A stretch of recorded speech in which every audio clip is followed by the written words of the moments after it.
This story is fictional. Any resemblance to real people or events is purely coincidental. Part 1. Rain was already falling before the first champagne glass shattered.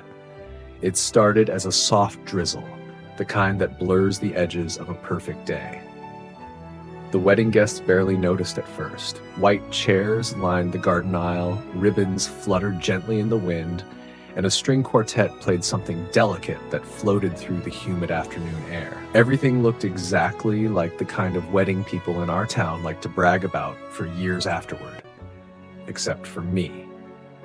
I stood at the edge of the garden beneath a crooked maple tree, my dress damp at the hem, my hands wrapped tightly around a small red envelope. It looked harmless, elegant even. The kind of envelope people give at weddings when they want to appear generous. Inside, it was something else entirely. Across the lawn, my sister Isabella laughed as if the world had always belonged to her. She stood beneath an arch of white roses, sunlight slipping between storm clouds to frame her like something out of a bridal magazine. Her dress shimmered. Her hair fell in perfect waves. The guests adored her. They always had. Our parents stood beside the aisle, greeting relatives, glowing with pride. My mother dabbed imaginary tears from the corner of her eyes every few minutes, while my father kept repeating the same sentence to anyone who would listen. Our Isabella deserves this perfect day. I wondered if they would still say that in an hour. A gust of wind pushed rain harder across the garden, rippling through the linen tablecloths. Guests glanced up at the sky but kept smiling. No one wanted to acknowledge the storm forming overhead. Storms ruin photographs.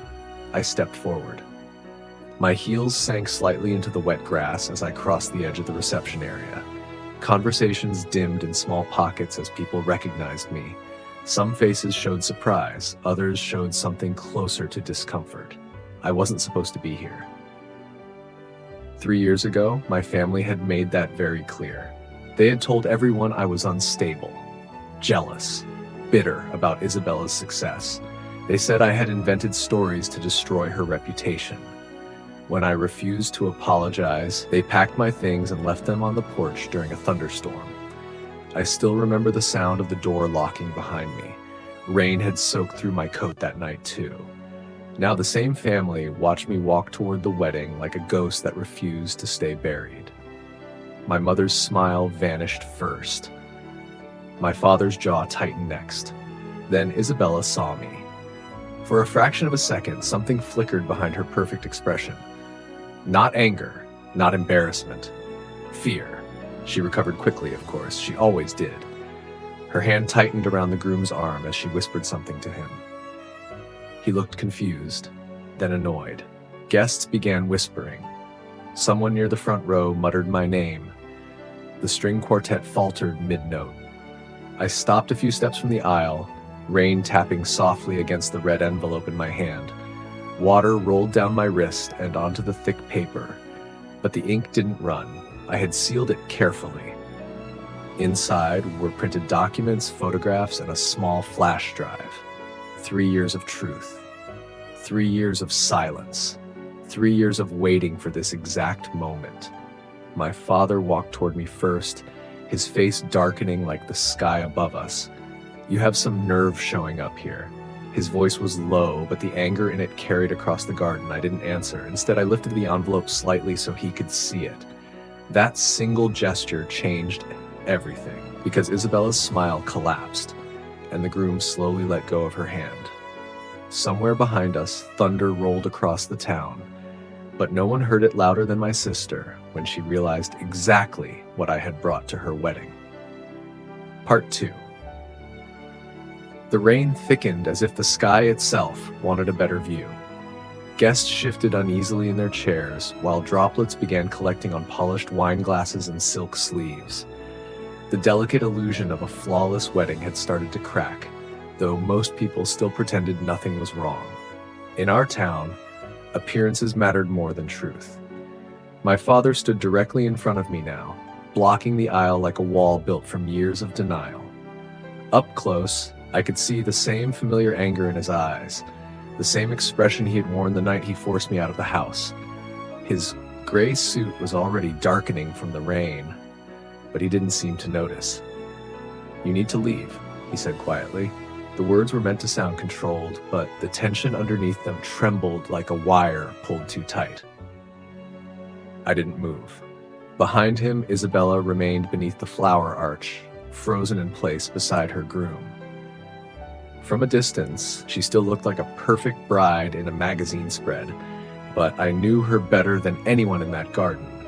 Her fingers had curled into the fabric of her dress. She knew. My mother hurried toward us next, lifting the hem of her pale blue gown to keep it from the wet grass. Her face carried that same fragile expression she used whenever the family needed to hide something uncomfortable. "Please don't do this today," she whispered. The plea was soft, almost desperate, but it wasn't meant for justice. It was meant for silence.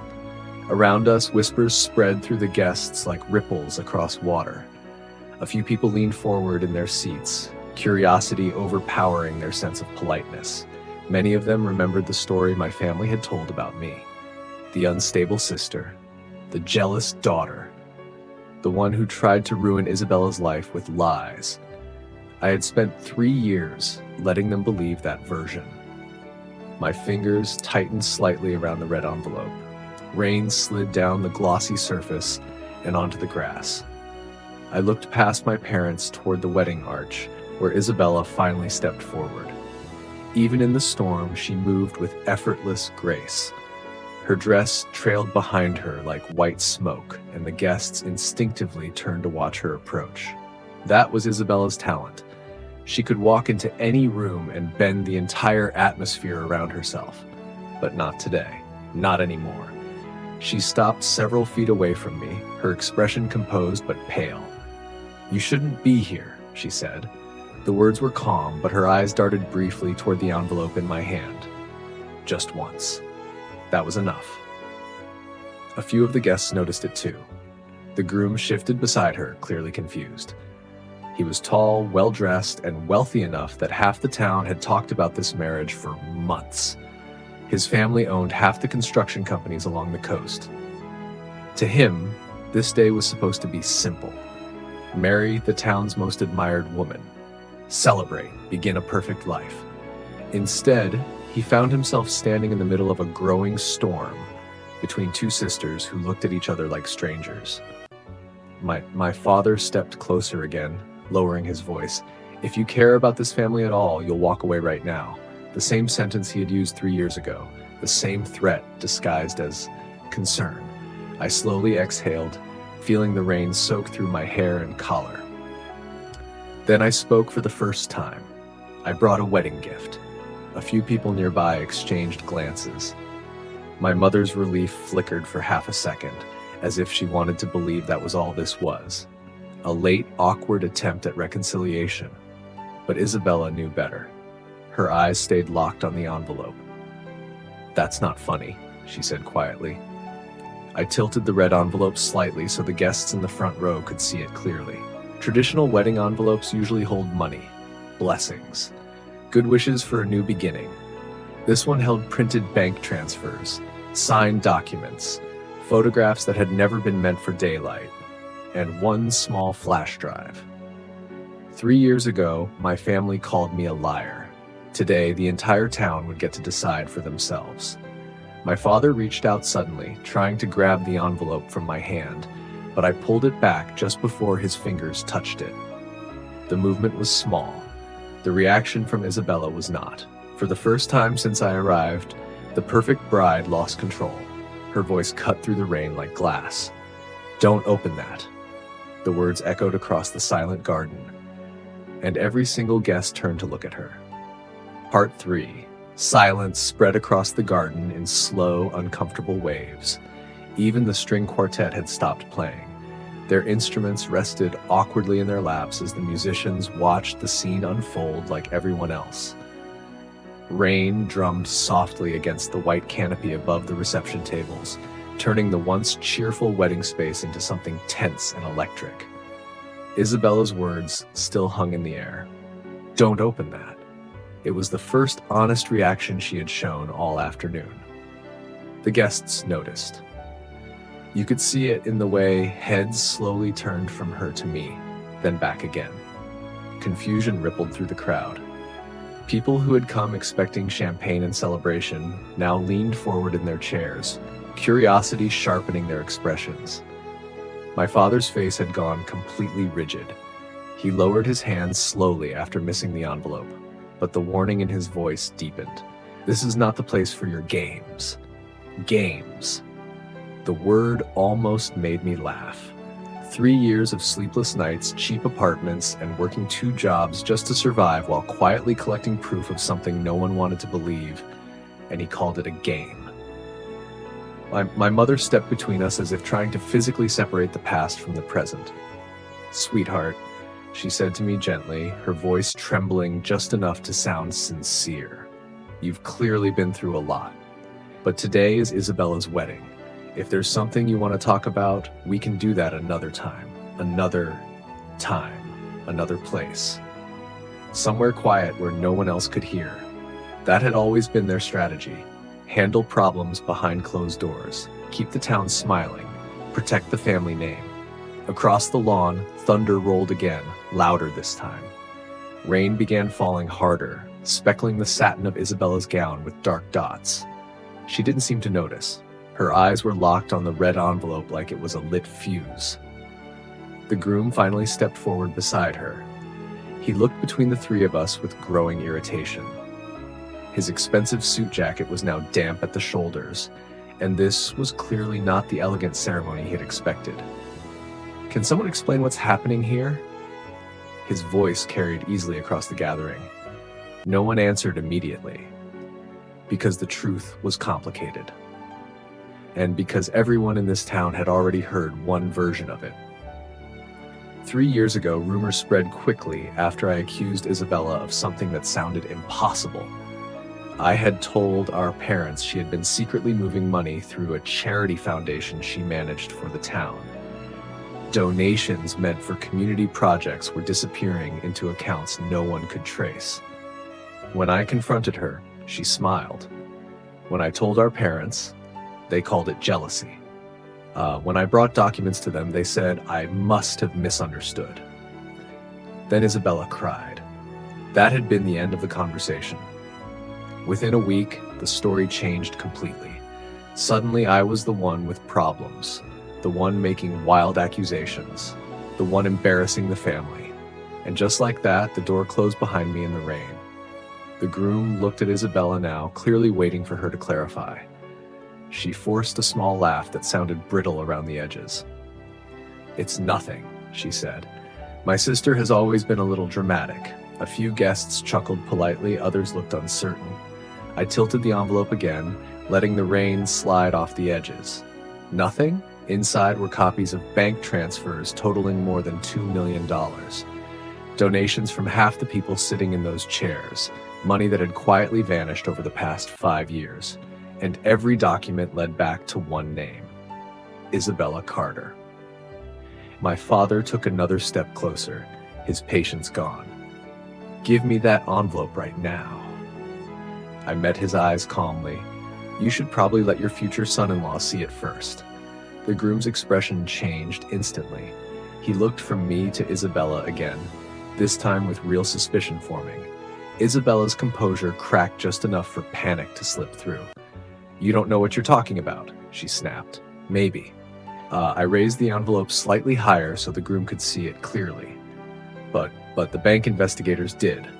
That single sentence rippled through the crowd like a shockwave. A few guests gasped. Someone whispered something about fraud. And for the first time since I arrived, the groom stepped away from Isabella instead of toward her. Rain fell harder now, soaking through my sleeves as the storm finally reached the garden. But none of us moved, because everyone could feel it. The wedding wasn't collapsing yet, but it was about to. Part 4, rainwater began pooling along the stone path that ran through the garden, turning the once elegant wedding aisle into a thin stream reflecting gray clouds overhead. Guests lifted napkins and programs over their heads, but no one left their seats. Curiosity had anchored them there. $2 million had a way of doing that. The groom's posture had changed completely now. Just minutes earlier, he had stood tall beside Isabella like a man certain of his future. Now his shoulders had stiffened, and his eyes moved carefully between my face and the red envelope in my hand. The phrase "bank investigators" still lingered in the air. Isabella noticed the shift immediately. Her smile returned, but this one was tighter, forced at the corners. Anyone who didn't know her might have believed it, but I had grown up watching those small changes in her expression whenever something slipped beyond her control. She stepped closer to the groom and lightly touched his arm. "Don't listen to this. She's been obsessed with this story for years." Her voice was calm again, smooth enough that some guests relaxed slightly. My father seized the moment. "Exactly," he said, raising his voice just enough for nearby tables to hear. "My younger daughter has struggled since she left home. We've tried to help her, but sometimes people create stories to deal with disappointment." Disappointment. It was impressive how quickly they rebuilt the narrative. A few guests nodded slowly, others looked relieved to have a simpler explanation. Town gossip often preferred comfortable lies to complicated truths. My mother turned toward the crowd with a practiced smile. "I'm sure everyone understands families can have difficult moments. Let's not ruin Isabella's special day over a misunderstanding." Misunderstanding. 3 years of silence reduced to a single polite word. But the groom hadn't relaxed. His eyes were still fixed on the envelope. He looked at me directly for the first time. "What investigators?" The question cut cleanly through the garden. Isabella's hand tightened around his arm. "There are no investigators," she said quickly. I didn't answer right away. Instead, I slowly brushed a drop of rain from the edge of the envelope, giving the moment just enough space for doubt to grow. Across the rows of white chairs, whispers began again. People in this town loved a good story, but they loved scandal even more, especially when it involved someone as admired as Isabella. Finally, I spoke. 3 months ago, the foundation's board filed a quiet financial review. That part was true. The charity Isabella managed had always been one of the town's proudest institutions. It funded school programs, rebuilt playgrounds, helped small businesses after storms. People trusted it because they trusted her, but money has a way of leaving footprints. And once investigators start following those footprints, they rarely stop. The groom's brow furrowed. Why would they do that? This time I looked directly at Isabella. Because donations kept disappearing. Her smile vanished again. My father took a sharp step toward me. "That's enough." His voice cracked through the rain like a command. "You've said your piece. Now leave." A few guests shifted uncomfortably, but none of them spoke up. The groom looked at Isabella again. "Is this true?" She hesitated. It was only half a second. But in moments like this, half a second might as well be an hour. I saw the exact instant doubt entered his mind. Isabella noticed it too. Her voice sharpened. "Of course it's not true. She's twisting things. That envelope is probably full of fake documents she printed online." A murmur moved through the audience. Fake documents. That explanation seemed possible to some. After all, my family had spent years convincing everyone I was unstable. I slowly nodded. "That's a fair point." Then I held the envelope out toward the groom. "You should probably look for yourself." Gasps fluttered through the first few rows. My father lunged forward again, but the groom moved faster this time. He reached out and took the red envelope from my hand. For a moment, no one breathed. Rain pattered against the chairs, the flowers, the polished wooden stage where the officiant still stood awkwardly holding a ceremony script that now meant nothing. Isabella's voice came out barely above a whisper.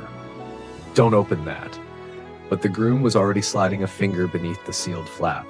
And as the envelope slowly opened, a flash of lightning lit the entire garden. Part 5. Lightning split the sky so brightly that for a second the entire garden turned silver. Thunder followed almost immediately, rolling across the town like a warning no one could ignore. Rain poured harder now, soaking through dresses, suits, table linens, and flower arrangements that had taken months to plan. But not a single person moved. Every eye was locked on the red envelope in the groom's hands. He stood frozen for a moment after opening it, as if unsure whether he truly wanted to see what was inside. His thumb pressed lightly against the stack of papers within, feeling their thickness. Across from him, Isabella had gone completely still. Her earlier confidence had evaporated. The bride who had been smiling for photographers all afternoon now looked like someone standing at the edge of a cliff. My father stepped forward again. "Give me that." His voice carried real urgency this time, but the groom lifted his hand slightly, stopping him without even looking up. No.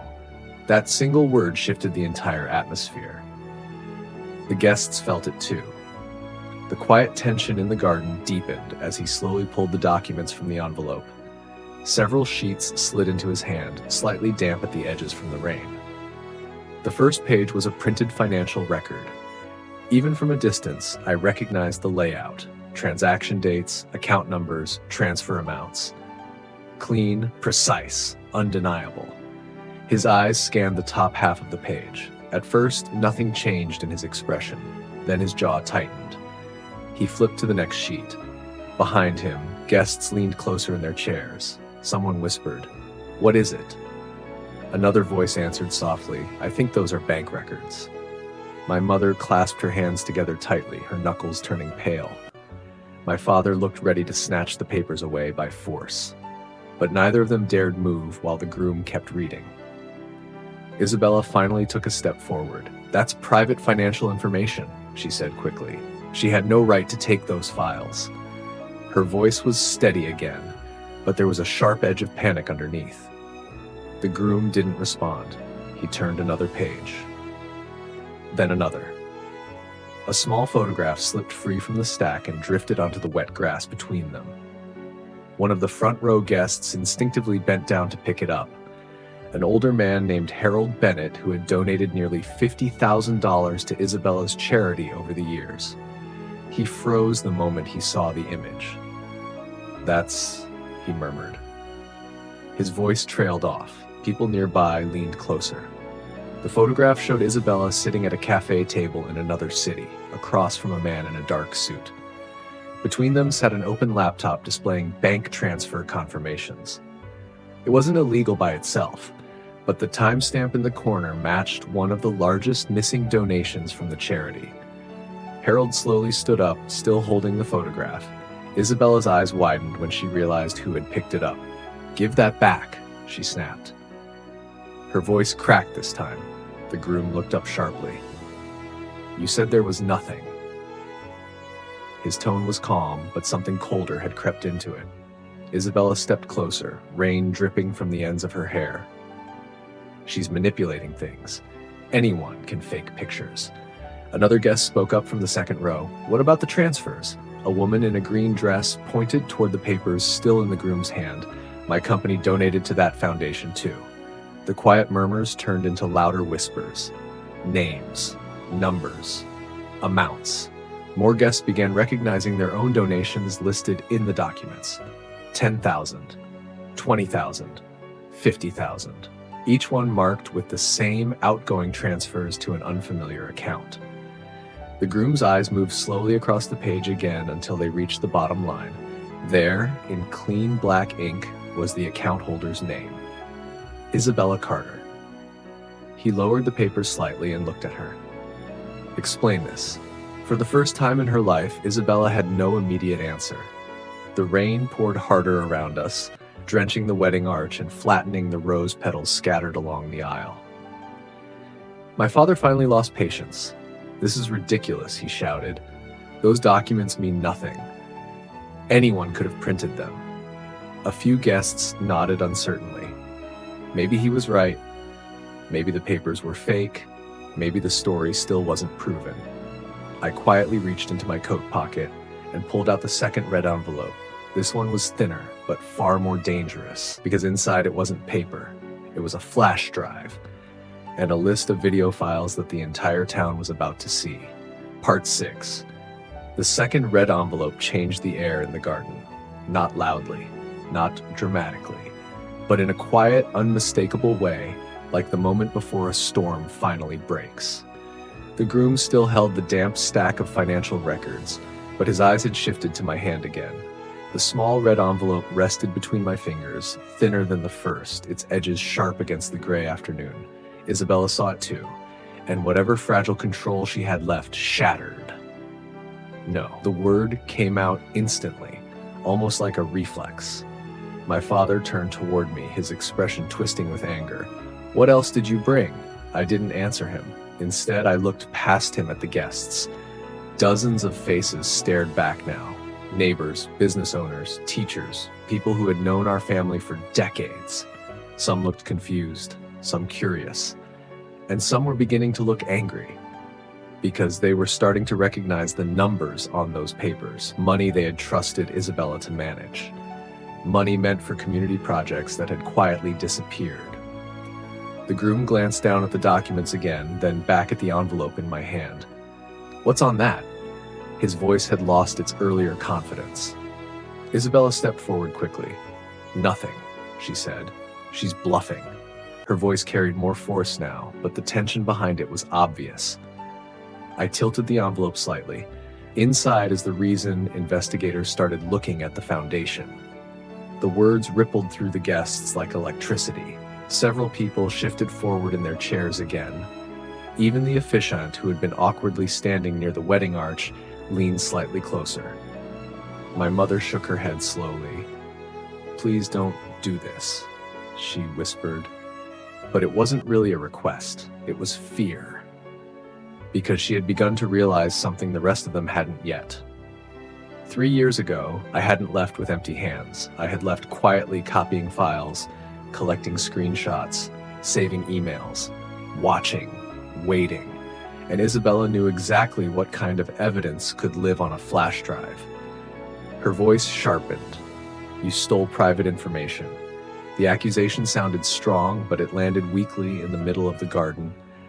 Too many people were already looking at the financial records in the groom's hands. Too many numbers matched donations they personally remembered making. I gave a small shrug. Maybe. Then I looked at the groom again, but the videos aren't fake. The word videos made several people gasp. Isabella's face went pale. My father stepped forward again, his patience gone completely. "Give me that drive right now." I raised an eyebrow. "Or what?" For a moment he didn't answer. The silence between us stretched thin. Then Isabella suddenly moved, not toward me, toward the groom. She grabbed his arm tightly. "Don't listen to her. This is insane. She's trying to destroy everything." The groom looked at her hand gripping his sleeve, then he gently pulled his arm free. His voice came out quieter now. "What videos?" I let the question sit for a moment. Rain hammered against the white canopy behind the guests. Flower petals floated along the flooded edges of the aisle. Finally, I spoke. 3 months ago, investigators reviewed security footage from a financial consulting office in Riverside City. Isabella stopped breathing, the groom's brow furrowed. Why would they look there? Because that's where the transfers were authorized. I held up the flash drive between 2 fingers, and because the cameras caught the entire meeting. The garden erupted into whispers, security footage, transfers, meeting. The pieces of the story were starting to form in people's minds. Isabella shook her head rapidly. "No, that's impossible." Her voice had lost its control completely now. I tilted my head slightly. "You're right." For a second, relief flickered across her face. Then I finished the sentence. "It would have been impossible if you hadn't used your real name when signing the paperwork." The groom slowly lowered the stack of documents. He looked at Isabella with a completely different expression now. Not confusion, not curiosity, recognition. You told me you were in Riverside that week for a charity conference." Isabella didn't respond. Thunder cracked again overhead, shaking the garden. Guests shifted in their chairs, some already pulling out their phones. The groom held out his hand toward me. "Let me see the drive." Isabella lunged forward. "Don't." But she was too late. I placed the flash drive into his palm, and as his fingers closed around it, half the guests in the garden were already turning toward the large reception screen behind the stage. Because that screen had been set up earlier to show a wedding slideshow, family memories, childhood photos, a perfect life story. Now everyone was wondering the same thing. What would happen if that flash drive was plugged into it? Part 7. The reception screen stood beneath the white canopy like a silent witness. Earlier that afternoon, it had displayed cheerful photographs. Isabella as a child holding balloons, Isabella graduating with honors, Isabella smiling beside the groom during their engagement trip to Italy. The slideshow had been carefully curated to show a life filled with success and admiration. Now the screen was dark, waiting. Rain rattled against the canopy above it, turning the elegant reception area into a dim, gray chamber filled with murmuring voices and rising tension. The groom stared at the flash drive resting in his palm. It was small, ordinary, the kind of device people used every day for presentations and office files. Yet somehow it now carried the weight of the entire wedding. Isabella's breathing had grown shallow. "You don't need to do this," she said quickly, her voice tight. "Whatever is on there has obviously been manipulated." No one answered immediately. My father stepped forward again, clearly trying to regain control. "That's right," he said firmly. "We are not going to play along with this nonsense. This wedding will continue." But the problem with storms is that they rarely follow schedules. A guest near the back raised his voice. "Maybe we should see it." Heads turned. The man who spoke was Daniel Cho, one of the town's largest business owners, and also one of the biggest donors to the charity foundation. "If someone is accusing the director of stealing donations," he continued, "I think we deserve to know the truth." More murmurs followed. Several other donors nodded. The groom slowly turned the flash drive between his fingers. His gaze drifted toward the large reception screen. Isabella stepped closer again. "Please," she said softly now. Her tone had shifted completely, almost pleading. "You're letting her manipulate you." The groom looked at her. Something in his expression had cooled. "If it's fake," he said, "then proving it will take 5 minutes." The words landed heavily in the wet air. My mother whispered his name nervously, but he had already started walking across the soaked lawn toward the reception stage. Guests instinctively stood from their chairs as he passed, creating a quiet path through the crowd. Rainwater splashed beneath his polished shoes, and his suit jacket clung damply to his shoulders. Isabella didn't follow right away. She simply stood there staring at the flash drive in his hand like someone watching a door slowly close. Then she turned toward me. Her eyes burned. "You think this will help you?" The bitterness in her voice was almost impressive. "You ruined your own life 3 years ago." I shook my head gently. "No, you did." The words were quiet, but they cut deeper than shouting ever could. Behind us, the groom had reached the reception stage. The wedding planner stood beside the projector table looking completely lost. "Sir, maybe we should." He didn't let her finish. "There's a USB port, right?" She nodded hesitantly. "Yes." The entire crowd shifted closer to the canopy. Rain drummed against the plastic roof above the screen while the groom inserted the flash drive into the laptop connected to the projector. The screen flickered. For a moment, nothing happened, just the reflection of rain and gray clouds. Then a folder appeared. 4 video files, each labeled with a date and the same location. Riverside Financial Consulting. A murmur rippled through the guests. The groom clicked the first video. Across the garden, Isabella's composure finally shattered. "Stop!" Her voice rang across the lawn, but the video had already begun playing. Grainy security footage filled the massive screen. A small office conference room, a desk, a laptop, and a woman sitting across from a financial consultant. Even through the low-quality camera, the entire town recognized her instantly, Isabella Carter. She was leaning forward in the chair, sliding documents across the desk. The timestamp in the corner glowed clearly. The same day as one of the missing donation transfers. A stunned silence fell over the wedding. No one spoke. No one moved, because the next thing Isabella said on the video echoed through the speakers for everyone to hear. Transfer it to the secondary account. The charity board won't notice small amounts at a time. A collective gasp rolled through the crowd. Someone dropped a champagne glass. Isabella's hands began shaking, and the groom slowly turned away from the screen to look at her again. Part 8. The rain softened, but the damage had already been done. For several seconds after the video began playing, no one in the garden seemed capable of breathing. The image of Isabella on the giant reception screen flickered under the gray light of the storm, the timestamp glowing quietly in the corner like an accusation no one could ignore. Transfer it to the secondary account. The charity board won't notice small amounts at a time. Her voice repeated through the speakers. Clear. Undeniable. A murmur rippled through the crowd like wind through tall grass. Some guests instinctively stepped back from the wedding aisle as if distance could separate them from what they were witnessing. Others leaned closer to the screen, disbelief pulling them forward. Daniel Cho spoke first. That's the foundation's account. His voice sounded hollow. The groom didn't respond. He stood beneath the canopy, his back to the glowing screen, staring at Isabella with an expression that had gone completely blank. The man who had arrived ready to begin a life with her now looked like someone struggling to recognize the person in front of him. Isabella shook her head slowly.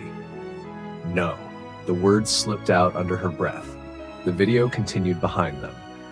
On screen, the consultant nodded while typing on his laptop. Isabella sat back in her chair, her posture relaxed, confident. The two of them spoke quietly for several more seconds before another sentence echoed through the speakers. Just keep the amounts under $50,000 each time. Gasps erupted from the crowd. Harold Bennett, the same donor who had picked up the photograph earlier, looked like the ground had disappeared beneath his feet. My donation was $45,000, he said quietly. A woman beside him turned pale. Mine was 30. The whispers grew louder. Numbers bounced between the guests like sparks. 10,000, 25, 48. Every amount suddenly made terrible sense. My father stormed toward the reception stage. Turn that off. His voice cracked with fury. This is edited. Anyone can make fake recordings, but the groom didn't move. The video continued playing, and then the next moment appeared. On the screen, Isabella slid a document across the table. The camera angle caught the signature clearly as she signed her name at the bottom. Isabella Carter. The consultant stamped the paperwork. Transaction approved.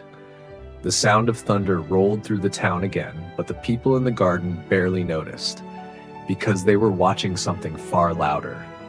My mother covered her mouth. This can't be real, she whispered, but even she didn't sound convinced. Isabella finally moved. She rushed toward the stage, her dress dragging through puddles of rainwater, her carefully styled hair now clinging to her face.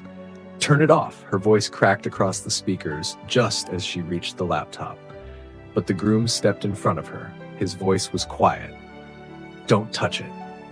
For the first time since the ceremony began, Isabella looked genuinely afraid of him. You don't understand, she said quickly. She cut the footage together.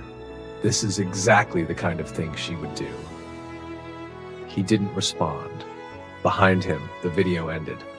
The screen returned to the folder of files. 3 videos remained. A low rumble of voices swept through the crowd. Someone near the back raised their phone higher, recording everything now. Because this was no longer just a wedding scandal. It was turning into something the entire town would talk about for years. The groom stared at the screen. Then he clicked the second video. Isabella lunged again. Don't! But the clip had already started. This time the footage showed the same office from a slightly different angle. Isabella leaned across the desk again, speaking quietly to the consultant. But what made the crowd gasp wasn't the conversation. It was the number on the document in front of her. A transfer amount larger than the first. $70,000. and the account receiving the money was labeled with a name no one in the town had ever heard before, except me, because it wasn't just a random account. It belonged to a private company registered under Isabella's control. The groom's eyes slowly widened as he read the screen. Behind him, Isabella stopped fighting.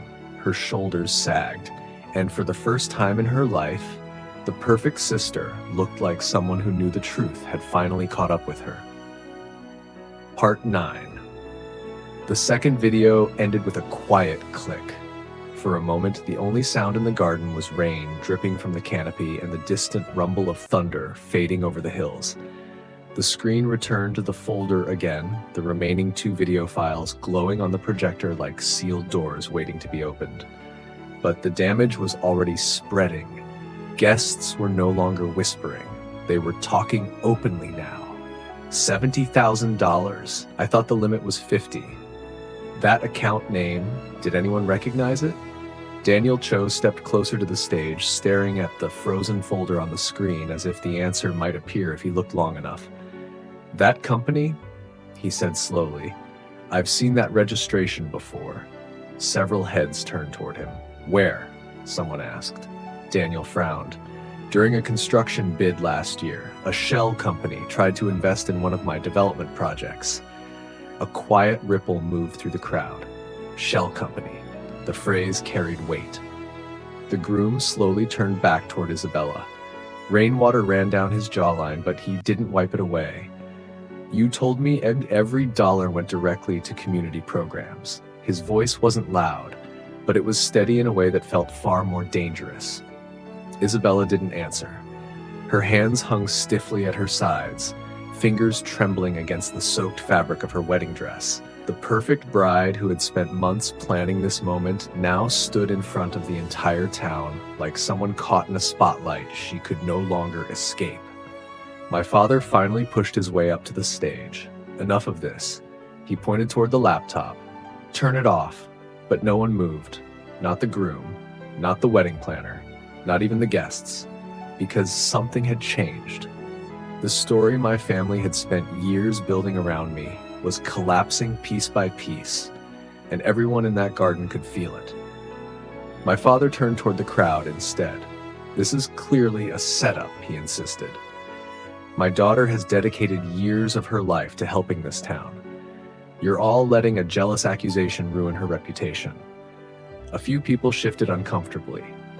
Old loyalties die slowly, but the screen behind him still displayed the financial transfers and security footage. And facts have a stubborn way of resisting denial. Harold Bennett spoke again from the front row. Then why does she appear in the videos? The question hung heavily in the damp air. My father didn't answer right away. Instead, he looked at Isabella. For the first time that afternoon, there was something close to desperation in his expression. Tell them. But Isabella remained silent. The groom watched her carefully. Then he reached toward the laptop again. Isabella's head snapped up. Don't play the next one. Her voice cracked so sharply that several guests flinched. The groom paused. Why? Because, she said quickly, it doesn't show what you think. A murmur moved through the crowd. My mother stepped forward, her voice trembling. Maybe we should all calm down. But the groom's hand was already resting on the trackpad. Isabella moved toward him again, panic rising. Please. The word came out almost as a whisper now. For years, Isabella had been the one in control of every room she entered. She knew how to charm, persuade, redirect conversations before they became dangerous. But today they were left to redirect the truth. The groom looked at her for a long moment. Then he asked the question that froze her in place.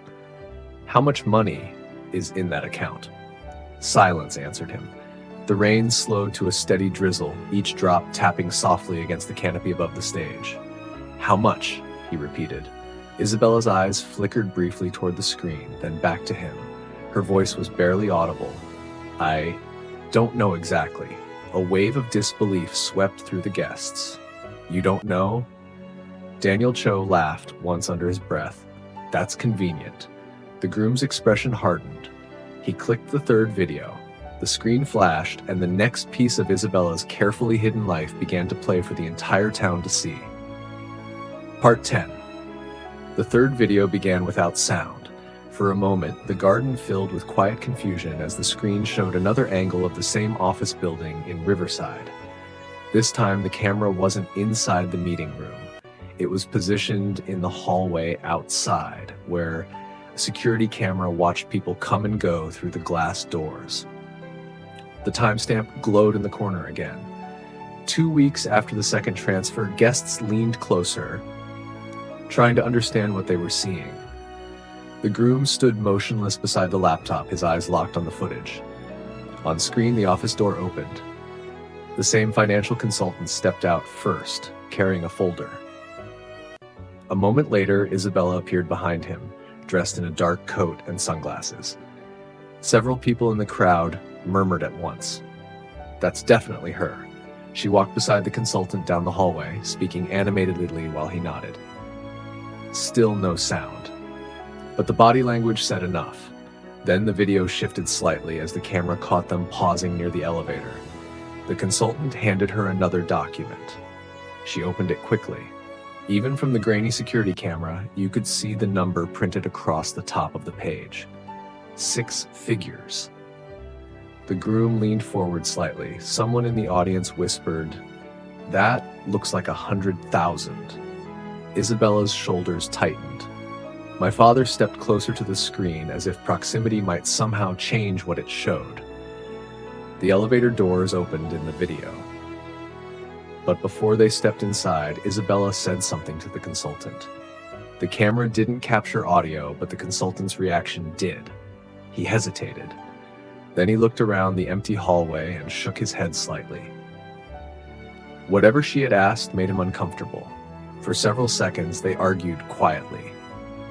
Then Isabella reached into her purse. When she pulled her hand out, something small and rectangular glinted in the light. A credit card. The consultant stared at it. Even through the blurry footage, the gesture was unmistakable. A hush swept through the garden. Someone began. Trying to bribe him? Another guest finished quietly. The groom's face hardened. On screen, the consultant slowly pushed the card back toward her. He said something firm. Then he walked into the elevator alone. Isabella stood in the hallway watching the doors close, her expression sharp and furious. The video froze on that image. A bride-to-be standing in a quiet office corridor, holding a credit card she had just tried to offer. The screen returned once again to the folder. Only one video remained. Behind the stage, thunder rumbled again across the town. The groom exhaled slowly, rubbing a hand across his wet hair. Then he turned toward Isabella. "You tried to bribe him." She shook her head quickly. "No, that's not." But the words collapsed before she finished them. Because even the guests who had been defending her earlier now looked uncertain. Daniel Cho crossed his arms. "You're running out of explanations." My mother's voice trembled again. "Isabella, please tell them what's going on." But Isabella's gaze had moved somewhere else. To me. The look she gave me was no longer anger. It was something colder. "You planned this." I didn't deny it. I planned to tell the truth. Her laugh was brittle. "At my wedding." I tilted my head slightly. "You scheduled the wedding 3 weeks after the investigation started." The groom blinked. "What?" A ripple moved through the crowd again. I nodded toward the laptop. "Check the date on the first video." He glanced at the screen. 3 months ago. "Exactly," I said. Then I looked back at Isabella. "You thought if you got married fast enough, no one would question your finances before you disappeared into a new life." Gasps broke out around the garden. The groom's expression shifted sharply. "Disappear?" Isabella's lips parted, but nothing came out, because there was still one video left, and everyone in the garden could feel it. Whatever was in that final file was the part she was truly afraid of. The groom slowly turned back toward the laptop. Isabella stepped forward one last time. Her voice was barely more than a whisper. "Don't play that one." But his hand was already moving toward the trackpad. Part 11. The cursor hovered over the final video file.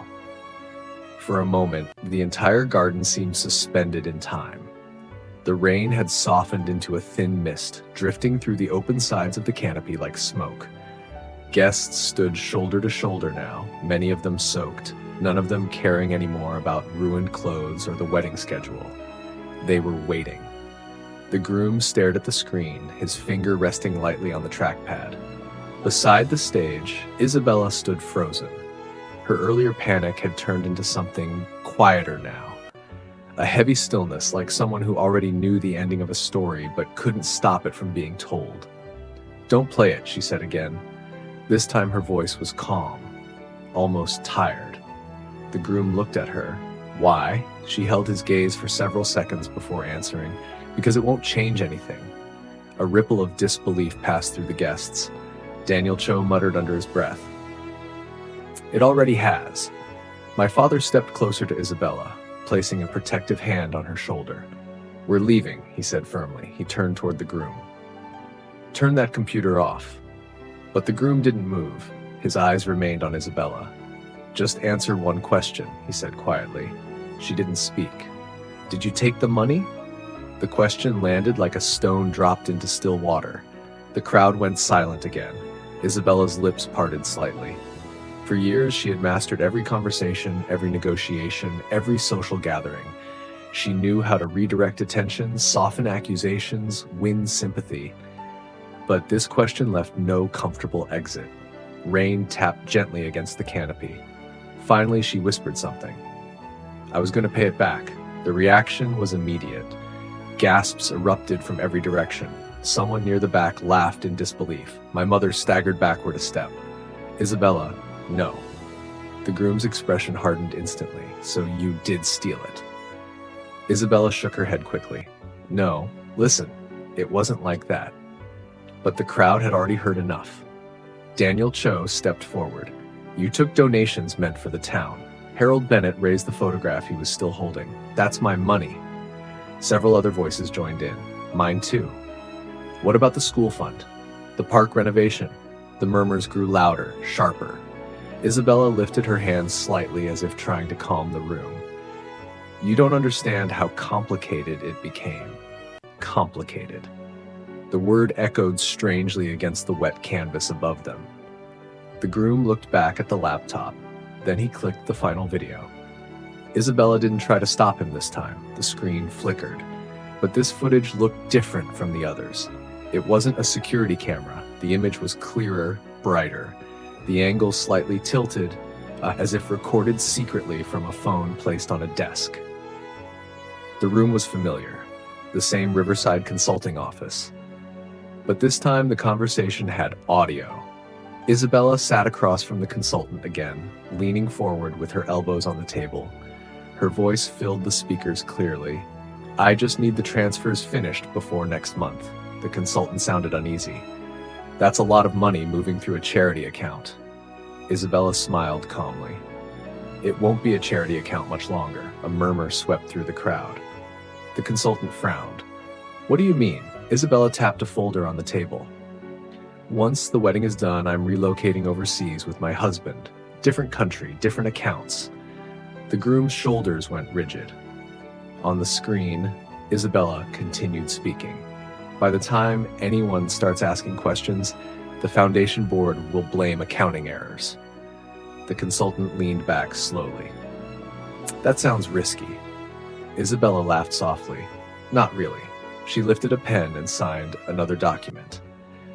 "By then, we'll be living on a beach somewhere, and none of these small-town donors will ever see me again." The video ended.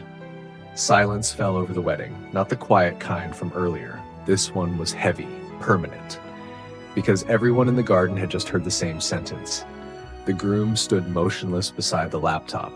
Then, very slowly, he turned to face Isabella. And the look in his eyes had completely changed. Part 12.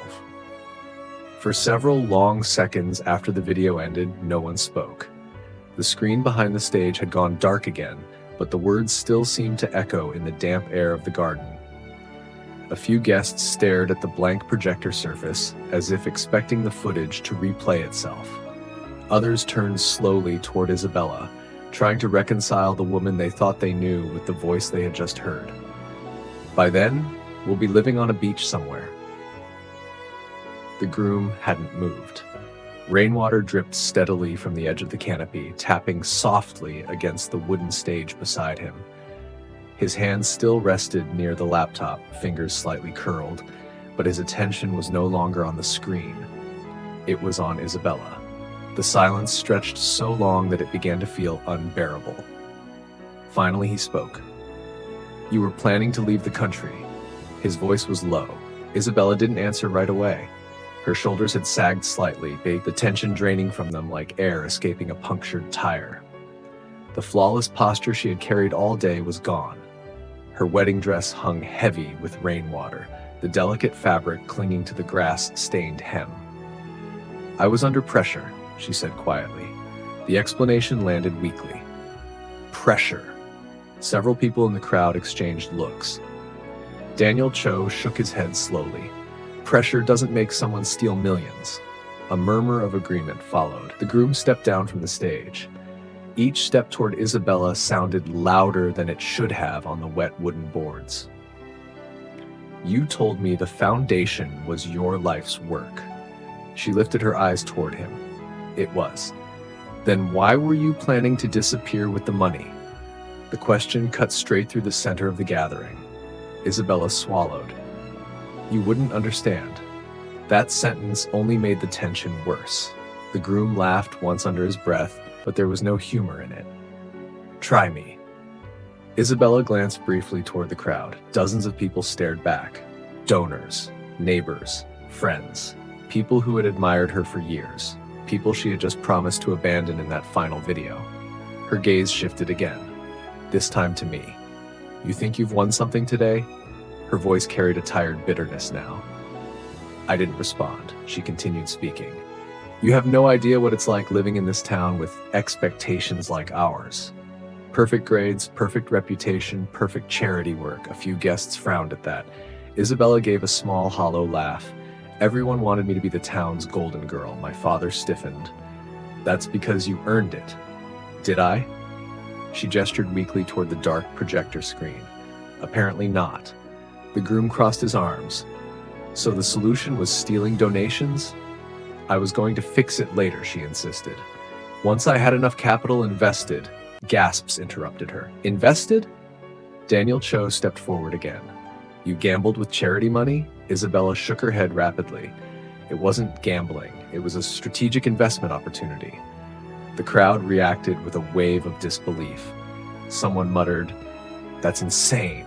The groom rubbed his temple slowly, as if trying to process the conversation. "How much money are we talking about?" Isabella hesitated. "Too long." My father stepped in quickly. "This conversation is over." He grabbed Isabella's arm. "We're leaving right now." But several guests had already stepped closer to the stage, including Harold Bennett. "Leaving?" he said sharply. "After what we just saw?" Another donor raised their voice. "You owe this town answers." The murmurs grew louder. Anger had begun replacing shock. My mother's face had turned pale. She looked at me with a mixture of fear and disbelief. "You did all this just to humiliate your sister?" The question hung in the air. I met her gaze calmly. "No." Then I looked around the garden at the crowd that had gathered under the dripping canopy. "I did it so everyone could see the truth." My father's voice exploded with fury. "There is no truth here, except your jealousy."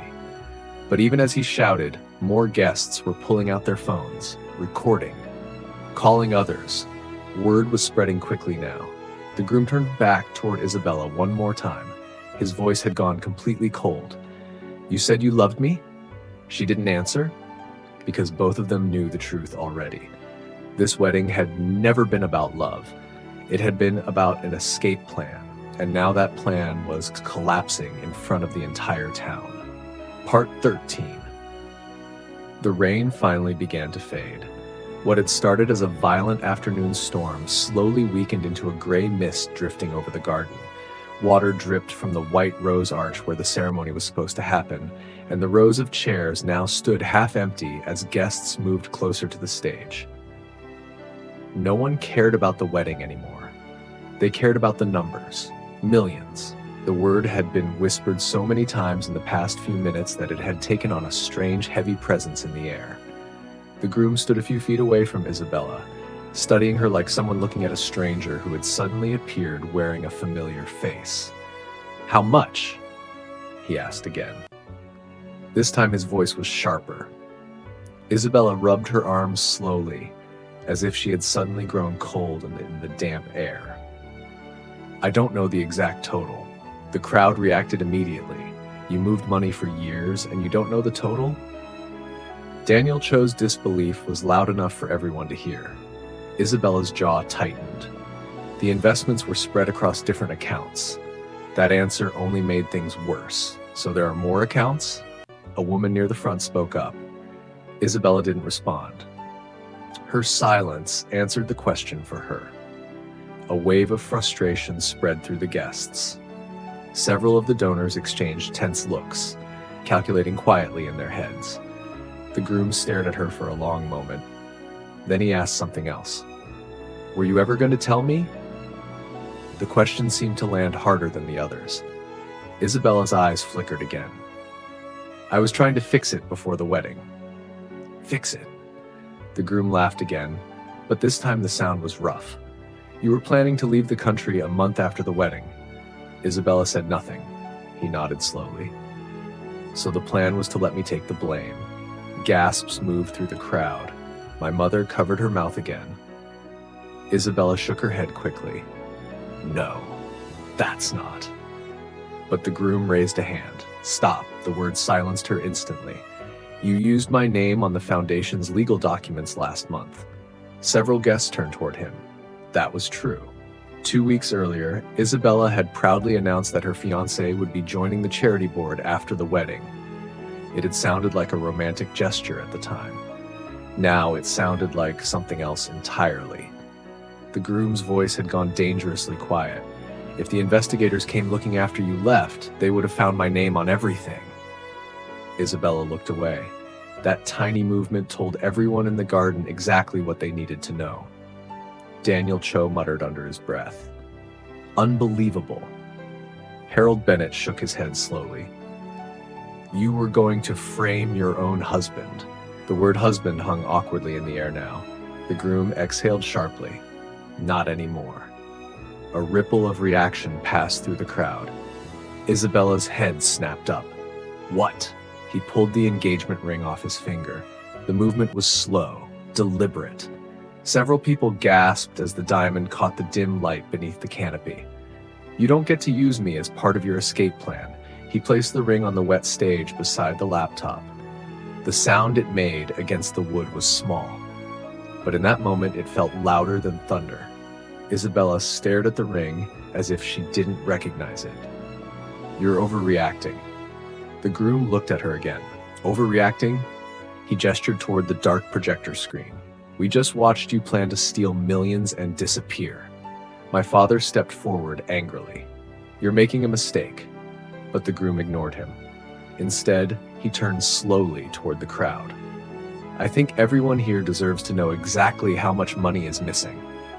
A murmur of agreement swept through the guests. Phones were already recording. News of the scandal had likely spread beyond the garden by now. Isabella looked around at the faces surrounding her. Friends, donors, neighbors. None of them looked friendly anymore. Then her eyes found me again, and for the first time that afternoon, there was something close to real hatred in them. "You think this ends here?" Her voice was low. I met her gaze calmly. "No." Then I gestured toward the road beyond the garden gates, because in the distance, faint but unmistakable, a new sound had begun echoing through the town. Sirens coming closer. Part 14. At first, only a few people heard the sirens. The sound was faint, somewhere beyond the rolling hills that surrounded the town. A distant wail carried through the damp air, blending with the soft drip of rainwater from the canopy. But within seconds, more heads turned toward the road. Sirens always travel quickly in a small town. Someone near the back whispered it first. "Police?" The word spread through the crowd like a spark catching dry leaves. The groom looked toward the entrance of the garden. Isabella didn't. She was still staring at me. For years, that look had worked for her. The sharp, intimidating glare that made people hesitate, apologize, step back from arguments they knew they would lose. But this time, it had no effect. Too many people had already seen the videos. Too many had recognized their own money disappearing into those transfers. My father stepped between us, his voice rising. "You called them." It wasn't a question. I tilted my head slightly. The investigation started months ago, which was true, but I hadn't exactly discouraged it from moving faster either. My mother looked from me to Isabella, her face pale and tight with confusion. "This is insane," she whispered. "Families don't do this to each other." Her words hung awkwardly in the humid air. Families. A few guests exchanged glances, because what everyone had witnessed today wasn't just financial fraud. It was the collapse of a family story the town had believed for years. My father's voice grew louder. "You're destroying your sister's life." A quiet laugh escaped from someone in the crowd. Daniel Cho. "No," he said calmly. "She did that herself." The sirens were louder now, clearly approaching the town center. Isabella finally turned her head toward the road. Her shoulders straightened slightly, a reflex of the old confidence trying to return. "This won't stick," she said quietly. No one answered. She looked back at the guests, forcing her posture upright again as if she were still the woman who had arrived earlier in a flawless white dress. "You're all jumping to conclusions." Several donors stared back at her in disbelief. Harold Bennett raised his voice. "We heard you planning to leave the country with the money." That was taken out of context. Daniel Cho folded his arms. "In what context does that sound reasonable?" A few scattered laughs broke out. They weren't friendly. The groom remained near the stage, watching Isabella carefully. "You really thought no one would find out?" She looked at him sharply. "They wouldn't have." The honesty of that answer stunned the crowd into silence. Isabella seemed to realize it a second too late. Her expression tightened. But the moment had already slipped away. The sirens were very close now. Several guests stepped aside instinctively as flashing red and blue lights appeared through the trees lining the road beyond the garden gate. 2 police vehicles rolled slowly into view. Behind them followed another dark sedan. Not local patrol. Something else. The murmurs grew louder. "Investigators?" My father turned toward the entrance, fury radiating from his posture. "You called the authorities to your own sister's wedding." His voice trembled with disbelief. I didn't raise my voice. They were already coming, which was also true. But timing can be very persuasive. The vehicles stopped just outside the garden. Doors opened. 3 uniformed officers stepped out first. Behind them came 2 people in dark suits carrying folders. Even from a distance, the badges clipped to their jackets were visible. Financial Crimes Division. A ripple of tension passed through the crowd. Isabella watched them approach slowly along the stone path. For the first time since the videos began playing, she looked genuinely uncertain about what would happen next. The groom stepped back slightly, giving the investigators space as they reached the edge of the canopy. One of them glanced briefly at the projector screen, then at the damp documents still resting on the stage. Finally, his eyes settled on Isabella. "Miss Carter?" The garden fell completely silent, because everyone understood the same thing at that exact moment. The wedding was over, and something much bigger had just begun. Part 15. The garden had never been so quiet, not even during the moment the bride was supposed to walk down the aisle, not even when the storm first rolled across the sky. The silence now was heavier, thicker, like the entire town had collectively stopped breathing. "Miss Carter?" The investigator's voice carried easily beneath the canopy. He stood a few steps inside the reception area, reins still clinging to the shoulders of his dark coat. Behind him, the 2 uniformed officers remained near the entrance while the second investigator opened a slim folder. Isabella didn't move.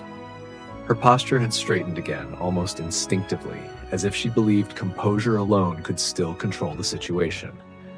The soaked fabric of her wedding dress hung around her feet, the lace edges now streaked with grass and mud. Yes? Her voice was surprisingly steady. The lead investigator stepped forward. I'm Detective Aaron Wells with the Financial Crimes Division. He glanced briefly toward the stage where the laptop and projector still sat. We've been reviewing several financial irregularities involving the Carter Community Foundation. A ripple of murmurs passed through the guests. Detective Wells continued calmly.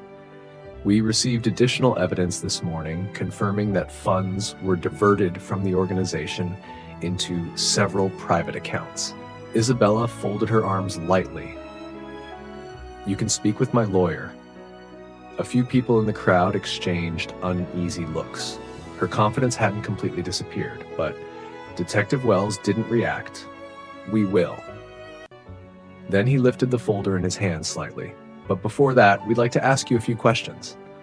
My father stepped forward immediately. This is not the place for questioning. His voice had regained some of its earlier authority, the tone he used in town meetings and charity events. My daughter hasn't done anything wrong. The second investigator flipped open the folder. Actually, sir, he paused briefly, scanning the page. We have confirmed transfers totaling $1.8 million over the past 3 years.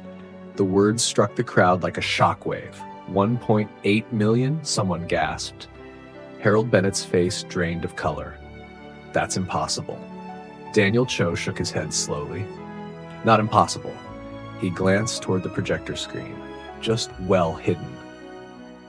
Isabella's expression tightened. Those funds were temporary investment allocations. The investigator raised an eyebrow. From a charitable foundation? They were meant to generate larger returns.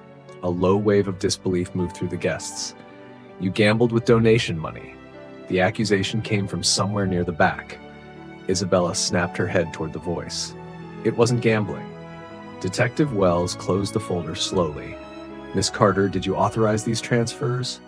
Her answer came instantly. Yes. The word hung in the air. My mother gasped softly. Isabella continued quickly. But every cent was intended to be returned once the investments matured. The second investigator glanced at his partner. Then he spoke carefully. The problem is, those accounts were emptied 2 weeks ago. The entire garden went silent again. Isabella blinked. What? The investigator flipped another page.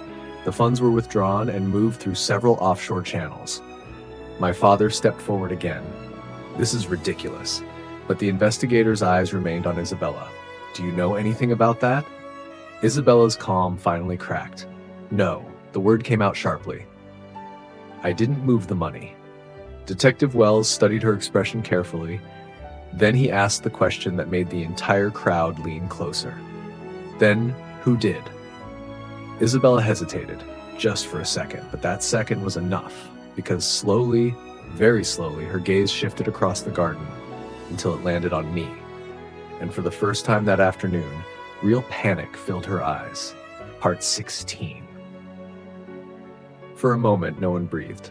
The rain had softened to a faint mist above the garden, but the air still carried the scent of wet soil and crushed roses. Every pair of eyes followed Isabella's gaze as it settled. Detective Wells noticed immediately. He turned, slowly, until he was looking directly at me. Miss. His question hung there, waiting. I stepped forward from the edge of the crowd. Emily Carter. The name moved through the guests like a quiet echo. Some people recognized it instantly. Others looked confused, whispering to one another as they tried to place where they had heard it before. Isabella spoke first. Her voice was tight now. She worked for the foundation. A few heads turned back toward the stage. Daniel Cho's expression shifted slightly, but he didn't interrupt. Detective Wells watched both of us carefully. You're an employee of the Carter Community Foundation? Former employee. I corrected gently. I resigned 3 weeks ago. The detective nodded slowly. And why is Miss Carter looking at you right now? The question landed like a stone dropped into still water. Isabella answered before I could. Because she handled the internal records. Her eyes never left mine. If the money moved, she would have known. A murmur rose again among the guests. Someone whispered, "That makes sense." Another voice added quietly, "She had access." My mother turned toward me in confusion. "Emily?" But I kept my gaze on Isabella. "You're right," I said calmly. "I did have access." The whispers grew louder. Detective Wells raised a hand slightly, signaling for quiet. "Did you authorize any of the transfers from the foundation accounts?" "No." The answer came without hesitation. "Then why would Miss Carter assume you were involved?" I tilted my head slightly. "You'd have to ask her that." Isabella's composure was slipping now. Her breathing had become shallow, quick. "Because you were the one who flagged the accounts." She said it like an accusation. The detective looked interested. "Flagged them?" I nodded. 6 months ago. The moment seemed to ripple outward again through the garden. 6 months? Daniel Cho leaned forward slightly. That was when the first irregular transfer appeared. I glanced toward him. "Exactly." Detective Wells folded his arms. "Walk me through that." So I did. I noticed a small withdrawal at first. Only $20,000. It had been labeled as a temporary investment allocation. Isabella shifted beside the stage. Those were approved. But I continued. Then another appeared 2 weeks later, and another, each one slightly larger. Each one moved through the same secondary account before disappearing. The detective nodded. "The offshore routing." "Yes," I said quietly. That's when I reported it to the board. Several heads turned toward Harold Bennett. "The old treasurer swallowed. You sent us a memo."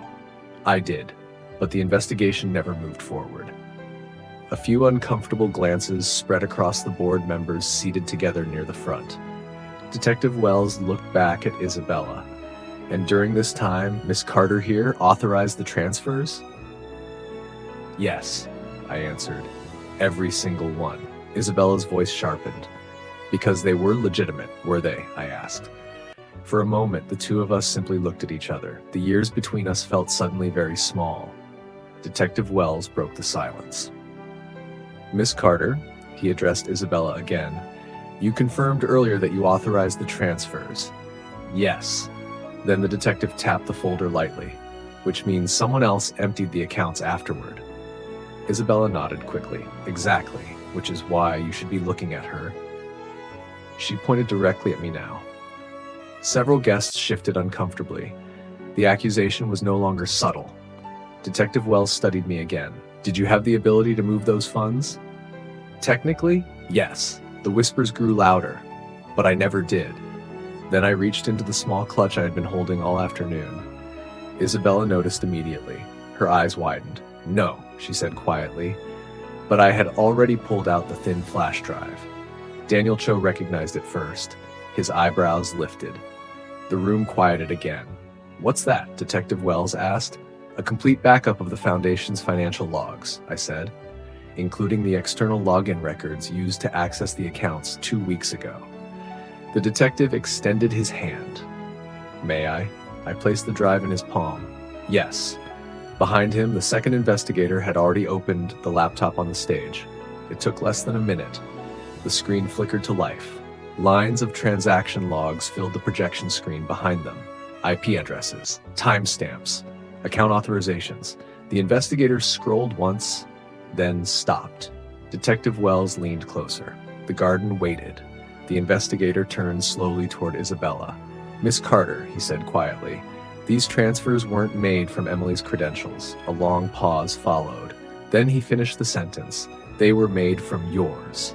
And this time, Isabella didn't deny it. Part 17. The silence that followed felt almost physical, not the shocked murmuring that had filled the garden earlier, not the awkward whispers of guests trying to understand what was happening. This silence was heavier. Final. The projection screen glowed behind the investigators, rows of transaction records casting pale light across the wet lawn.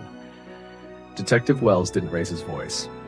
"Miss Carter," he turned the laptop slightly so Isabella could see the screen. "These login records came from your private access credentials." Isabella stared at the numbers.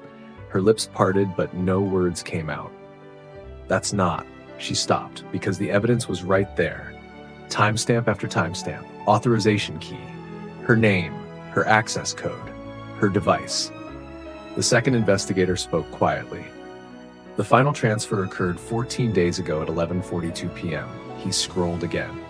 From a private network registered to the Carter residence. A ripple spread through the guests again. My father's face had gone completely pale. That's impossible. His voice sounded smaller now, almost distant. Isabella shook her head quickly. Someone used my credentials. Detective Wells watched her carefully. That's possible.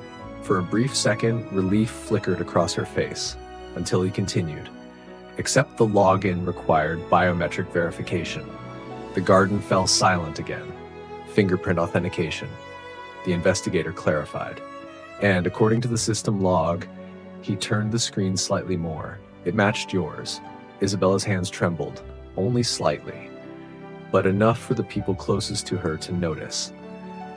Daniel Cho spoke softly from the front row. The system upgrade last year, biometric security was Isabella's idea. Someone behind him whispered, "Oh my God." Detective Wells closed the laptop slowly. "Miss Carter, I'm going to ask you again." His tone remained calm, almost gentle. "Did you move the funds from the Carter Community Foundation into offshore accounts?"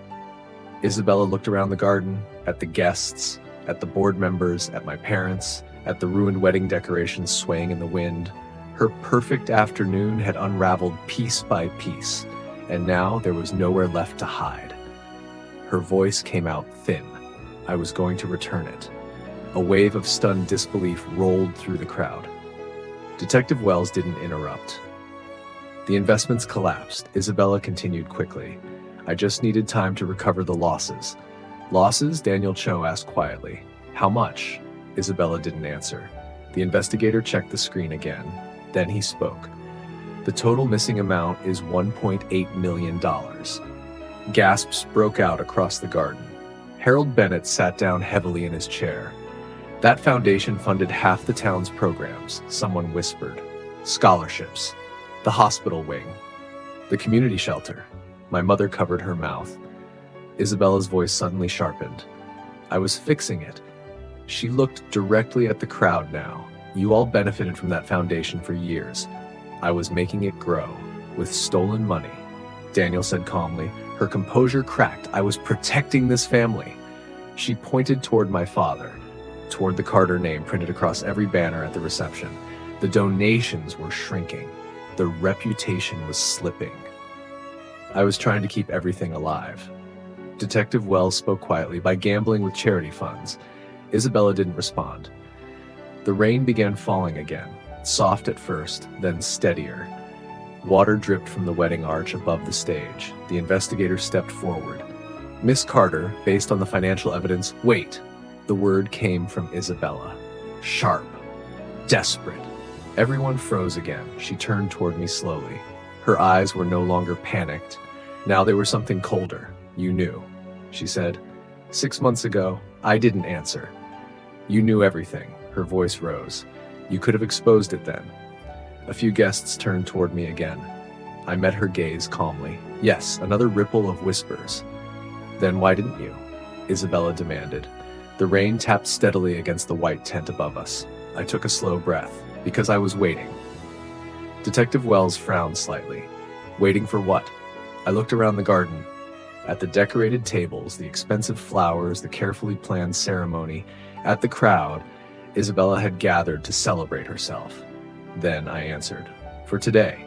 The realization spread slowly across the guests, piece by piece. You planned this, Isabella whispered. I didn't deny it.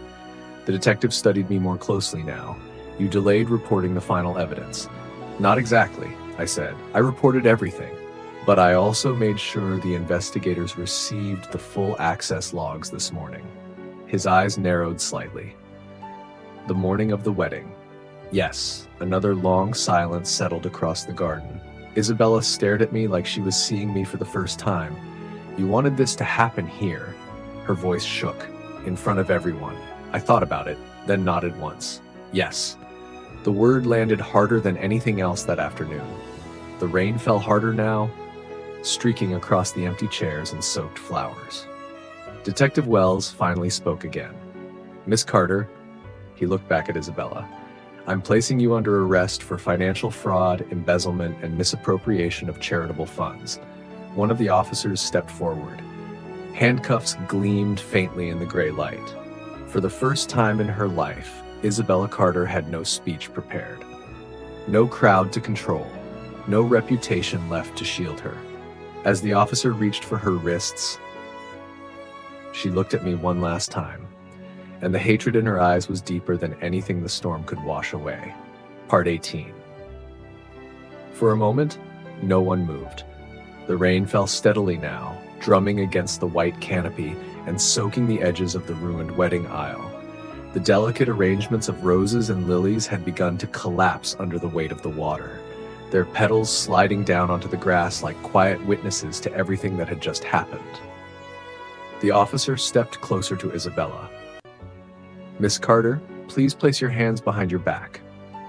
Her body remained perfectly still. The once perfect bride stood in the middle of the garden, her white dress heavy with rain, strands of dark hair clinging to her face.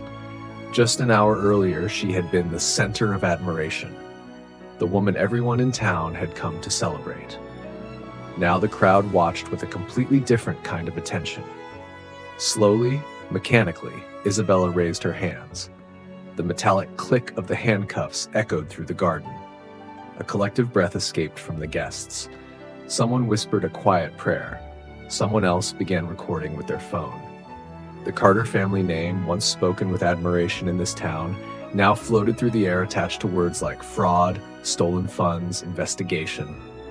My father stepped forward again. "Wait." His voice sounded older than I had ever heard it.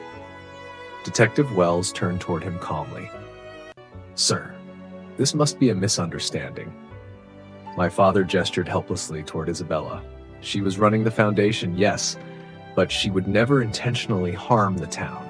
"You know what our family has done here." The detective nodded politely. "I'm aware of the Carter family's reputation." Then he looked back at Isabella. "But the evidence is very clear." My father's shoulders sagged slightly. For the first time in years, he looked like a man who no longer had control of the story being told about his family. The second officer gently guided Isabella forward. Guests moved aside instinctively, parting like water. The bride walked past them in silence. Her eyes no longer looked at the crowd, they stayed locked on me. Every step she took across the soaked grass seemed to carve the moment deeper into the town's memory. The girl who once ruled every room she entered was now being escorted out of her own wedding. Halfway to the garden exit, she stopped. The officer paused. Isabella turned back. Her gaze searched the crowd until it landed on one person: me. For years, people had described Isabella Carter as confident, elegant, untouchable. But the expression on her face now wasn't any of those things. It was calculation, cold and precise. "You think you've won." Her voice carried clearly through the rain. Several guests shifted uncomfortably. I didn't respond. "You exposed me." She tilted her head slightly. "But tell me something, Emily." The sound of my name rippled through the crowd again. "How do you think this ends for you?" The question hung in the air. "You destroyed your sister in front of the entire town." Her smile was faint now. "And you think they'll celebrate you for it?" She slowly turned her gaze across the audience. These people worship reputation. They worship the Carter name. Her eyes returned to mine. "And you just burned it to the ground." The officer gently tugged her arm. "We need to go." But Isabella didn't move yet. She spoke one last time. "When this town decides who to blame for everything that's coming next," her voice dropped to something quieter, "don't expect them to choose me." Then she allowed the officers to guide her away. The garden gate closed behind them. The police car waiting beyond the trees started its engine. And just like that, the bride was gone. The guests stood frozen beneath the rain. No music, no ceremony, no celebration. Only the quiet understanding that the Carter family's perfect image had shattered in a single afternoon. My mother sank slowly into one of the chairs. Her hands trembled. My father stared toward the empty gate as if he still expected Isabella to walk back through it and fix everything. but the storm had already washed that illusion away. Daniel Cho stepped closer to me. You knew she'd say something like that. It wasn't a question. I watched the police car disappear down the road beyond the garden. Yes. Daniel studied my face. You're not worried? I took a slow breath. Because Isabella had been right about one thing. This town loved its reputation, and destroying it came with consequences. The rain soaked through my coat as I answered quietly. The real fallout hasn't started yet. Behind us, the murmurs of the guests were already beginning to grow louder. And for the first time since the red envelope appeared on the gift table, I could feel the town starting to turn. Part 19. The police car's engine faded into the distance, leaving behind a strange, hollow quiet. For several seconds, the garden remained frozen in place, as if no one quite knew what they were supposed to do next. The wedding decorations fluttered weakly in the wind, white ribbons twisting around metal poles, their once carefully arranged beauty now soaked and tangled. Then the murmuring began. Soft at first, a whisper between two guests near the back row, a confused exchange near the buffet tables. The sound grew slowly, like ripples spreading across water. People were talking, not about the rain, not about the ruined ceremony, about the Carter family. I could hear fragments of sentences drifting through the damp air. 1.8 million I donated to that foundation last winter, the hospital expansion. How could she hide it for years? Some voices held anger, others sounded shocked. A few were almost fascinated, as if they were witnessing a story they would retell for decades. The Carter wedding that turned into an arrest. My father remained near the aisle, unmoving. The man who had once controlled every event in this town now looked like someone who had suddenly been dropped into a world he didn't recognize. His hands hung stiffly at his sides, his eyes fixed on the empty path where Isabella had been led away.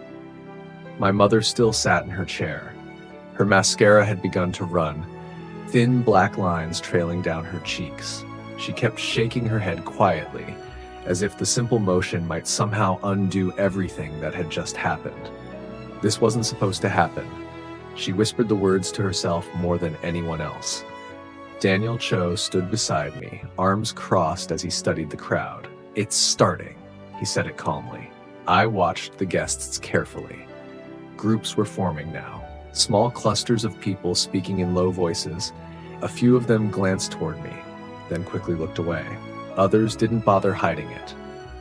Their eyes stayed fixed on me, curiosity and unease mixing together. You warned me about this, Daniel said quietly. Yes, I answered. You still did it anyway. I nodded once, because some truths don't stay buried forever. Daniel gave a faint, humorless smile. That may be true. He gestured subtly toward the crowd. But towns like this don't like the person who digs them up. Across the garden, Harold Bennett was speaking with several foundation board members. Their faces were tight, their voices sharp and urgent. The foundation wasn't just a charity. It funded scholarships, community programs, the clinic renovation. If the money really was gone, then the damage wasn't just Isabella's reputation. It was the town itself. One of the board members suddenly turned and looked directly at me. Not with gratitude, with something closer to accusation. The whisper spread quickly through the guests. She exposed it. She waited until the wedding. She humiliated her own sister. Another voice cut through the noise. And the entire Carter family. I felt Daniel glance sideways at me. There it is, the first shift. The crowd that had once gasped at Isabella's crime was now starting to examine the person who revealed it. My father finally turned around. His eyes landed on me across the lawn. For a long moment, he just stared. Rain dripped from the edge of his jacket. Then he started walking. Each step across the grass seemed heavier than the last. Guests moved aside as he passed. Some watched silently, others avoided looking at him altogether. When he reached me, he stopped only a few feet away. The space between us felt wider than the entire garden. His voice came out low. You planned this. It wasn't a question. Yes, I answered quietly. He closed his eyes briefly. Not when you first found out, he said. No, I shook my head. His jaw tightened. You could have brought the evidence to the family. Privately, we could have handled it. Handled it. The phrase hung between us. I met his gaze. Would you have turned her in? The question cut through the rain like a blade. My father didn't answer. He didn't need to, because the silence told me everything. You destroyed your sister's life today, he said finally. Behind him, the murmuring crowd continued to grow louder. I looked toward the garden gate where the police car had disappeared. Then I answered quietly, no, I didn't destroy it. She did that herself. My father's eyes hardened. Maybe, he said, but you chose the moment. The weight of the entire town's attention seemed to press down around us, and for the first time that day, I realized the next battle had already begun. Part 20. The rain finally began to ease. Not enough to clear the gray sky above the garden, but enough that the steady drumming against the tent softened into a faint, scattered tapping. The storm that had mirrored the chaos of the afternoon was slowly drifting away, leaving behind damp grass, wilted flowers, and a crowd that still hadn't decided how to feel. My father and I stood facing each other in the middle of it all. Around us, the guests continued their quiet discussions, their voices carrying in pieces across the lawn. Foundation money? The investigation isn't finished. What happens to the scholarships now? The wedding reception tables, once prepared for a celebration, had turned into gathering points for uneasy conversations. Waiters who had expected to serve champagne now stood awkwardly near the edges of the tent, unsure whether they were supposed to continue working or quietly disappear. My father finally spoke again. You embarrassed this family in front of the entire town. His voice was controlled, but the strain beneath it was clear. I held his gaze. The family embarrassed itself. That answer only deepened the tension in his expression. You could have come to me. I didn't reply immediately. The rainwater dripping from the edge of the tent created a slow, steady rhythm behind us. Finally, I said the truth that had lived quietly in the back of my mind for years. You wouldn't have believed me. The words seemed to hit him harder than any accusation. For a moment, he simply stared at me. Then he shook his head. You don't know that. I did know. Because this wasn't the first time Isabella had crossed a line. It was just the first time the consequences were this large. Across the lawn, I noticed Harold Bennett speaking with the investigators near the stage. Several Foundation board members had joined them, their faces tight with worry as they examined the financial documents still open on the laptop. The investigation wasn't over. Not even close. The missing money would ripple through the town for months, maybe years. My father followed my gaze toward the group.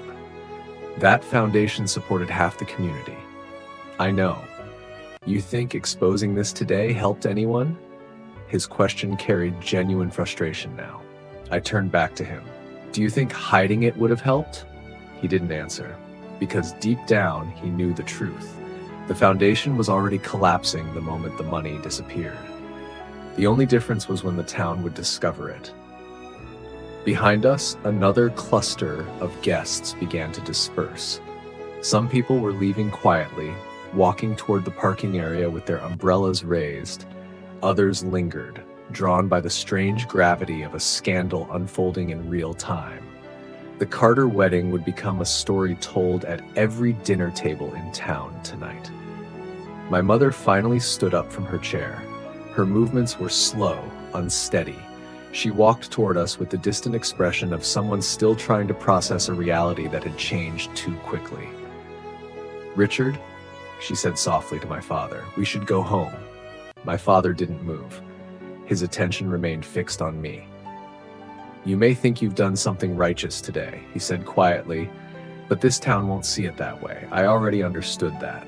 Truth had a strange way of making enemies, especially when it destroyed comfortable lies. My father's voice lowered further. The Carters built our reputation here for decades. Businesses trusted us. Families respected us. Doors opened because of our name. He paused. Now every one of those doors just slammed shut. A group of guests nearby glanced toward us again.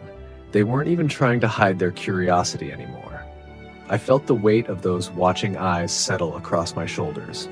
Maybe, I said calmly, but at least now the truth is standing in the open. My father looked toward the empty wedding arch, the decorations sagging and broken under the rain. Then he said something that sounded less like anger and more like quiet resignation. "You've changed this town today." I didn't respond, because he was right. What had started as a wedding had become something much larger. A public reckoning. And as the remaining guests slowly drifted away from the garden, carrying the story with them into every street and living room in town, I knew the consequences were only beginning. Part 21. By the time the last guests began leaving the garden, the sky had turned the dull silver color that comes just before evening. The storm clouds were drifting away toward the hills beyond town, but the air still smelled of rain and wet grass. The wedding venue looked abandoned. Half the chairs were overturned from the wind. The white aisle runner had been pulled loose, its edges dragging across the mud. Decorations that had taken weeks to plan now hung crooked and dripping from the canopy poles. A few staff members quietly began dismantling the reception tables. No one spoke loudly anymore. The spectacle was over, but the story was only beginning. Daniel Cho remained beside me as we watched the last cluster of guests walk toward the parking lot. Their voices were low, but the tone was unmistakable. The entire town would know by nightfall, probably sooner.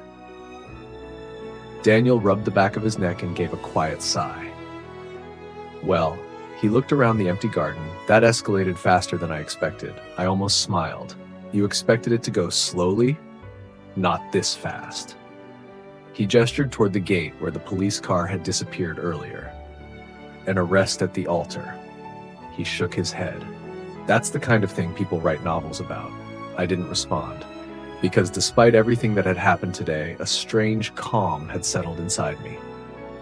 The secret was no longer mine to carry. For years, I had watched Isabella control every room she entered, every narrative that surrounded our family. She had been the flawless daughter, the charitable leader, the woman everyone admired. And every time someone questioned her decisions, the Carter reputation had smoothed everything over. Until today. Now the truth had been dragged into the open where no reputation could hide it. Across the lawn, my parents were speaking quietly near the exit. My mother's shoulders were hunched inward, her body language small and fragile in a way I had never seen before. My father looked older than he had that morning. He caught my eye once, but this time he didn't approach. He simply turned and guided my mother toward their car. Daniel noticed it too. "That's going to be complicated," he said carefully. "Family usually is," I answered. We stood in silence for a moment. Then Daniel reached into his coat pocket and pulled out his phone. "You might want to see this." He turned the screen toward me. A local news notification had already appeared. "Financial investigation interrupts prominent Carter wedding ceremony." The article was only a few paragraphs long so far, but the headline alone told me everything I needed to know. The story was already spreading, fast. Daniel scrolled slightly. Social media's even faster. He showed me a photo someone had uploaded. Isabella standing in the rain, the handcuffs visible, the ruined wedding arch behind her. Hundreds of comments were already appearing beneath it. Shock, anger, curiosity, and speculation. Lots of speculation. Daniel locked his phone again. By tomorrow morning, every coffee shop in town will be talking about this. Probably. He studied me for a moment. "You okay?" The question was simple, but it carried more weight than anything else that had happened today. I thought about it honestly. The years of distance from my family, the night they had thrown me out in the rain, the long stretch of quiet rebuilding that followed, the moment this morning when I placed the red envelope on the gift table. "Yes," I said quietly. "I think I am." Daniel nodded once. "Good, because the investigation's only starting." He gestured toward the stage where the investigators had packed away their files. "If that money's really gone offshore, they'll be digging into every part of the foundation's records, which means the Carter name is going to stay in the headlines for a while. I looked at the empty wedding aisle one last time. Maybe that was necessary. Sometimes the truth had to stay visible long enough for people to really see it. A cold breeze swept through the garden, carrying the last drops of rain from the trees. Daniel started walking toward the exit. "Come on," he said. "This place has done enough drama for one day." I followed him slowly across the wet grass. But just before we reached the gate, I glanced back one last time. The broken decorations, the empty chairs, the place where Isabella had stood in her wedding dress while the truth unraveled around her. And as the evening shadows stretched across the abandoned garden, I realized the town was about to decide what this story meant and whose side it would choose. Part 22. By the next morning, the town had already chosen its tone. Not its final judgment, but its tone. The story spread faster than the storm that had ruined the wedding. By sunrise, the headline appeared on every local news site. By breakfast, photos from the ceremony were circulating everywhere. Isabella in her soaked white dress, the investigators standing under the canopy, the moment the officers placed the handcuffs around her wrists. By mid-morning, the town had done what small towns always do. It started talking.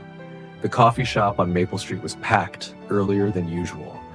Conversations paused when people recognized me through the window, then resumed in quieter voices.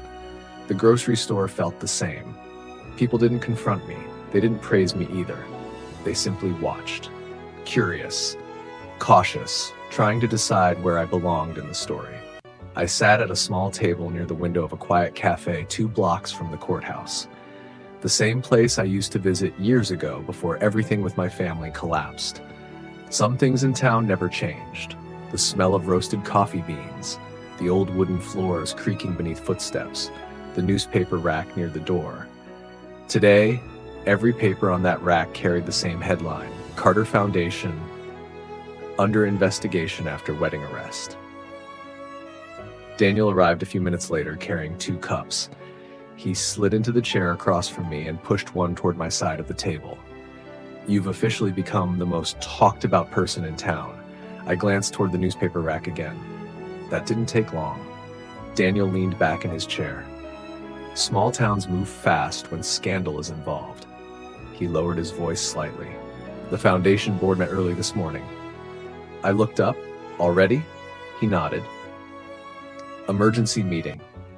Apparently they're trying to determine how much of the money can still be recovered. And if it can't," Daniel gave a quiet shrug, "then a lot of programs are going to collapse. Scholarships, community grants, half the town relied on those funds." I stared into my coffee. The consequences of Isabella's actions were still unfolding, and they were much bigger than the 2 of us. Daniel studied my face carefully. "You expected this?" "Yes. But knowing something is coming doesn't make it easier to watch." A woman at the counter glanced toward our table, then another. Recognition was spreading again. Daniel noticed it too. "Your sister's hearing is tomorrow morning." The words pulled my attention back. "Already?" Financial fraud cases move quickly when the evidence is this clear. He paused. "The investigators found more documents last night. Apparently, Isabella moved the money through 3 separate shell accounts before it went offshore." I let out a slow breath. That meant the investigation would only grow deeper, and the headlines would continue. Daniel took a sip of his coffee. "Your parents haven't said anything publicly yet. They won't.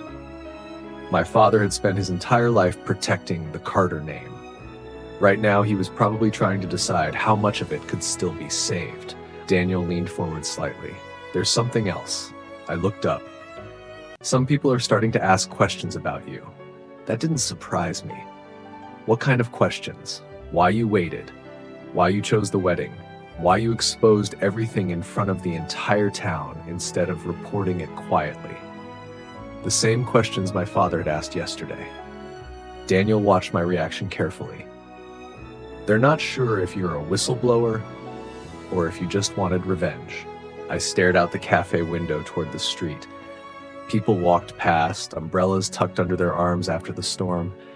Normal life was continuing, but beneath it, the town's opinion was forming, slowly, carefully.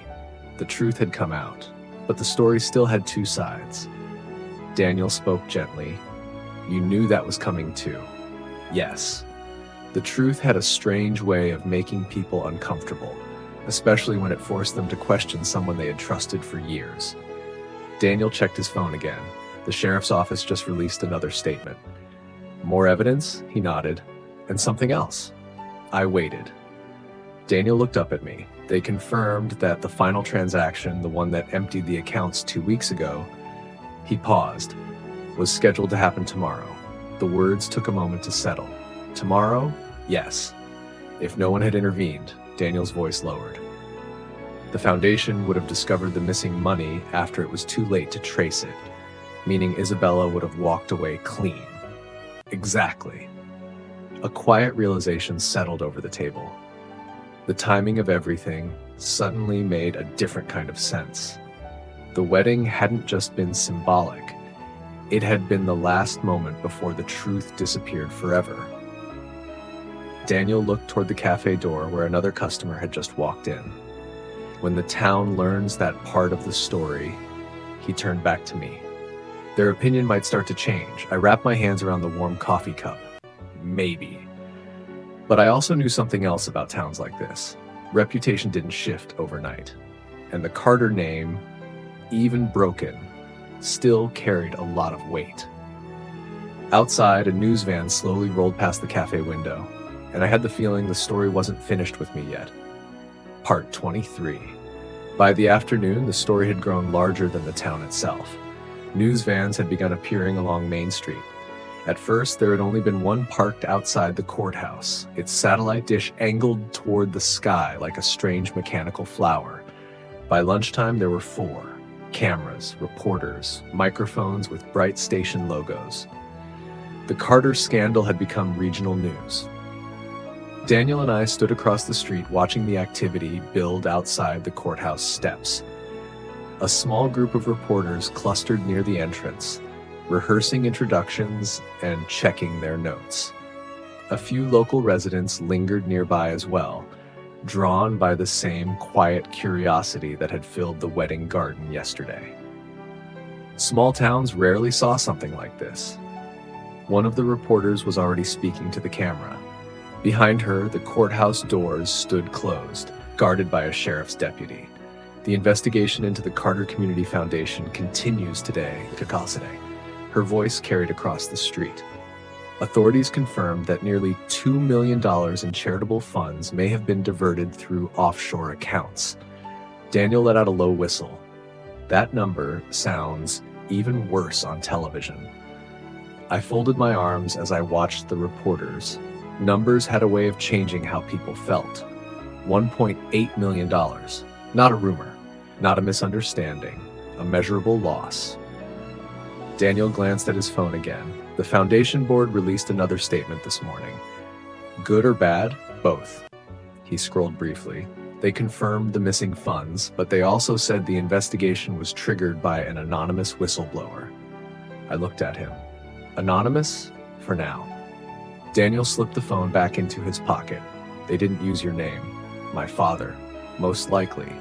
Even after everything that had happened, he was still trying to control the damage. Or maybe he was protecting the last piece of the family that hadn't been arrested. Across the street, a black sedan slowly pulled up to the courthouse entrance. The reporters immediately turned. Cameras lifted, microphones raised. The rear door opened. 2 officers stepped out first, then Isabella. Even from across the street, I could see how much she had changed in less than 24 hours. Her hair was pulled back tightly now.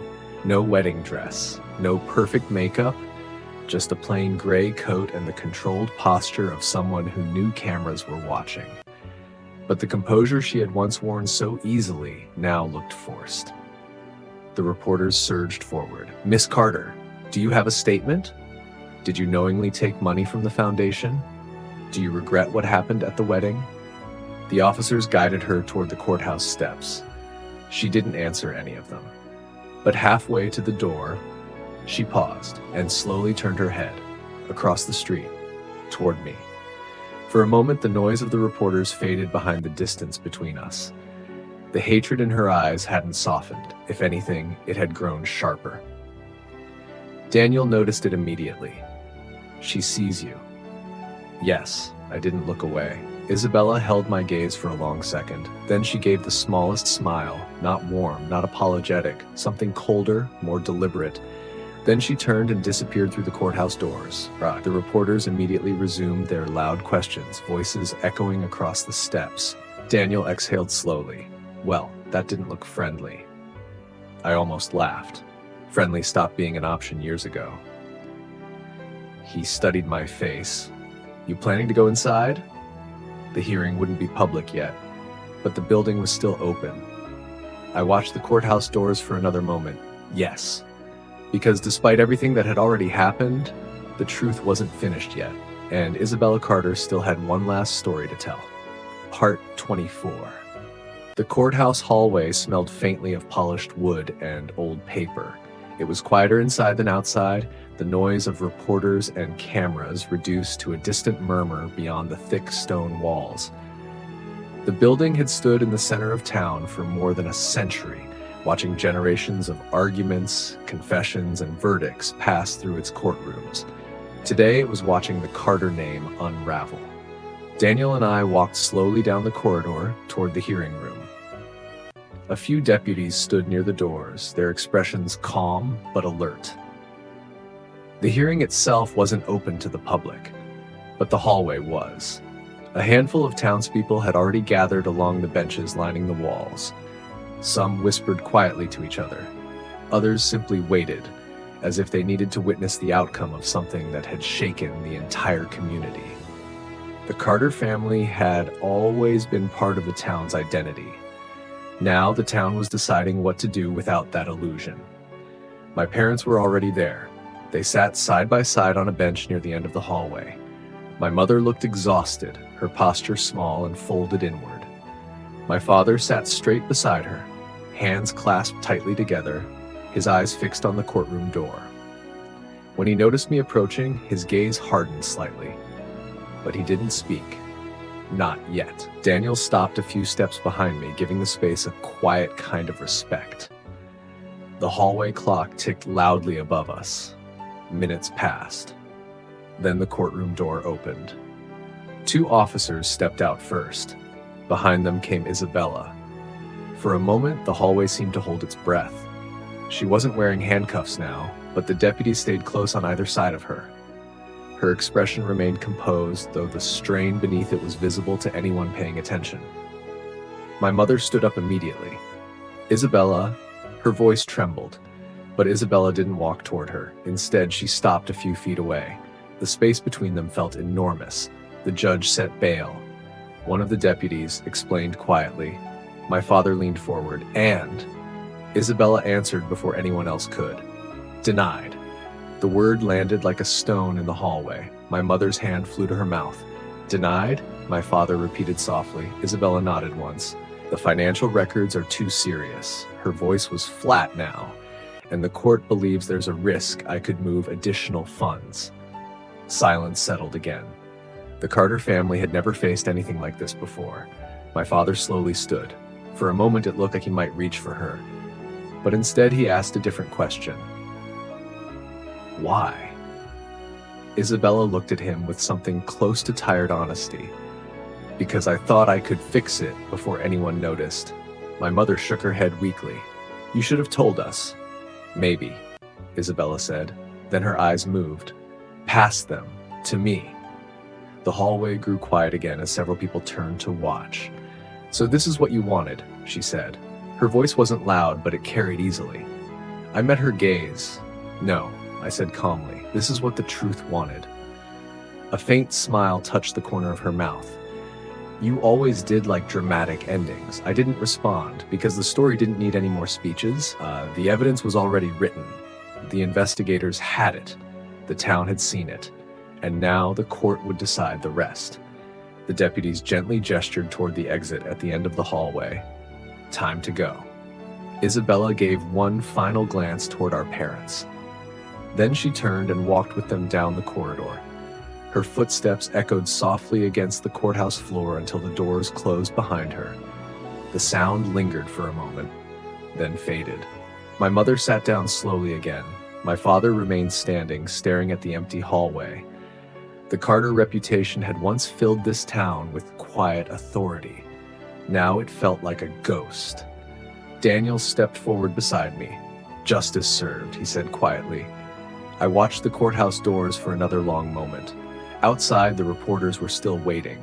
The town was still talking, and the truth, once hidden for years inside a single red envelope, was finally out where everyone could see it.